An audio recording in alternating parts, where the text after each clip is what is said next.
Thank you for the opportunity to be with you. Yes, I'm sitting here at the United Nations headquarters, where I will be speaking soon about what? The ocean. You know, we're celebrating World Ocean Day across the globe. What gives me hope? Well, looking back to 1968, when that first view of Earth, us, our home, from high in the sky, this little blue gem against the darkness of the universe, the beautiful universe that is really not friendly to the likes of us.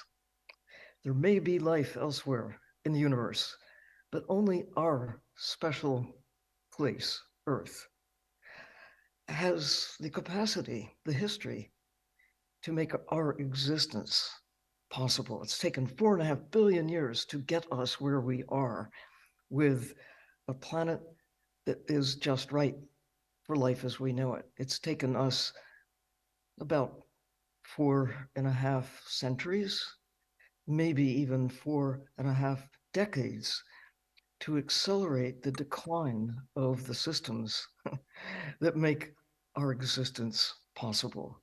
Nothing else matters if Earth is not working in our favor.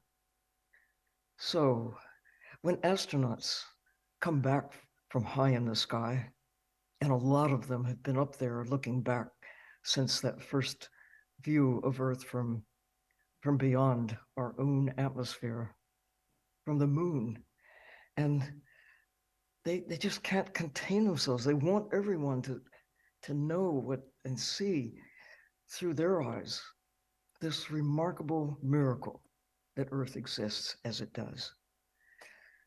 I've been privileged to go in the other direction, to spend thousands of hours under the sea, years on the surface at sea, but most importantly, to go deep within the ocean, using more than 30 kinds of little submarines living underwater for weeks at a time, 10 times, but mainly just to have that privilege that, just like going high in the sky, going deep in the sea could not happen until fairly recent times. I mean, you can go one way into the ocean, but it's going down, observing, and coming back that really has made this moment in time, now early in the 21st century, armed with knowledge that did not and could not exist even when I was a child. So that gives me hope. It's knowledge that the children of today, and the grown-ups too, we know what could not be known before. We know what Earth looks like from high in the sky. We know that the ocean is alive from the surface to the greatest depths. It's not just rocks and water that make our existence possible. It's the living planet, from the rainforests to deserts, all of the life that prospers on the land, and even more importantly, the life that prospers in the sea, that shapes planetary chemistry. One thing that I personally have witnessed, and like the astronauts who come down from high in the sky and they want to tell you what it looks like, I realize that there aren't that many people who have been as much as even 1,000 feet beneath the surface, even 100 feet. I'd have to say even 10 feet, because although there are a lot of divers today, they still represent a fairly small fraction of Earth's population, 8 billion people as a whole. Most divers are ambassadors for the ocean. They come back, they want to share the view. I have come back, I want to share the view. And as a scientist, I want to share the bit of knowledge. And not anybody can actually tune in. That's one of the gifts, one of the reasons for hope today.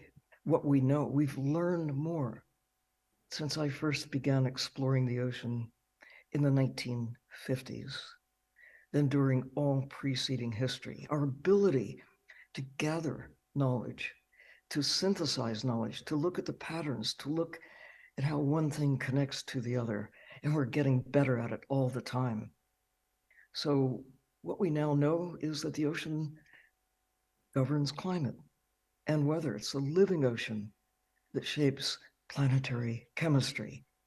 Now we know that the ocean is in trouble. So at the same time that we've been learning so much, we've also been losing more than during any time in human history. The knowledge that we have has been gathered because we have the technology to do so, but technology cuts both ways. We have the power to destroy, to clear cut forests in an afternoon at a rate that is unprecedented. We also have the capacity to clear cut the ocean. So now we have a fraction of life in the sea from what it was in the 1950s when I began exploring the sea. Today, we have about half the coral reefs that existed then. We have only about 10% of the sharks remaining. And look across the network of life in the ocean, the seagrasses, the kelp forests, those systems that are powerhouses of generating oxygen, capturing carbon, maintaining Earth as a favorable place for us. What gives me hope is that now we know, and there's still time. About half the coral reefs are still in pretty good condition. We still have about 10% of the sharks. And while some other creatures, like bluefin tuna, are in worse condition than the sharks, maybe in the Pacific, 3% of the bluefin tuna remaining, and we still have the capacity to find, capture, and market them. We also have the knowledge to know what to do to take care of them while there are still some remaining. It worked with whales. There are more whales today than when I was a child. That gives me cause for hope. Our actions do make a difference.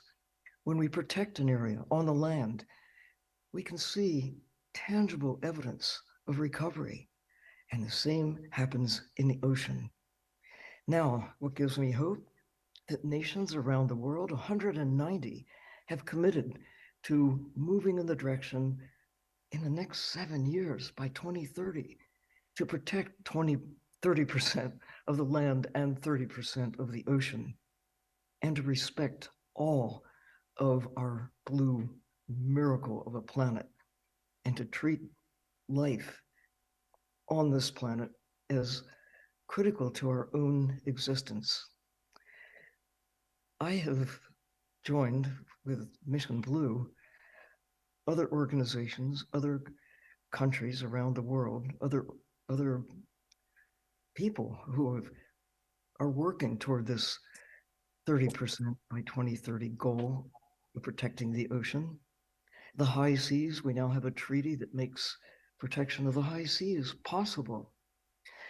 But all things considered, the most important reason for hope is that we are turning hope to action. Hope is great. We must have that vision. We can make the world a better place. But all by itself, hope doesn't work. We need to act. So with Mission Blue, starting from about 10 years ago, we had a small number of places where champions and communities were working together to scale up from wherever they were to get to better protection. Right now, there are 151 places, a network of hope around the world, working with other organizations to get to that at least 30% by 2030. But there are lots of red flags waving too. Deep sea mining could unravel some of the last vast, really highly intact areas. We should do everything we can on our watch to protect the last wild places and restore what we can while we still have time. I'm really pleased to be a part of this conversation, to look at the blue economy with new eyes.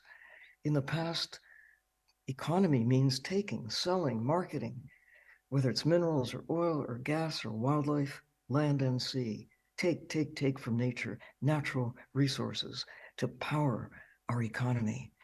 Now we're using this thing that is on our shoulders, our minds, to look at the ocean and look at ourselves differently.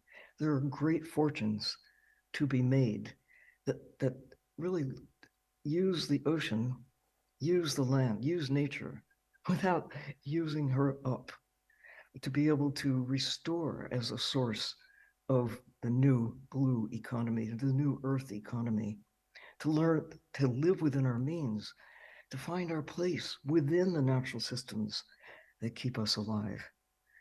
So I applaud this conference and the wisdom that all of the participants here bring to this moment in time when, for the first time, we kind of can see ourselves as never before. It's the last best chance we will ever have, while we still have these intact natural systems, the engine that keeps Earth running in our favor. So I just think my message of hope is to realize that we do have a chance as never before, and maybe as never again, to use as our message every day. We really must take care of nature.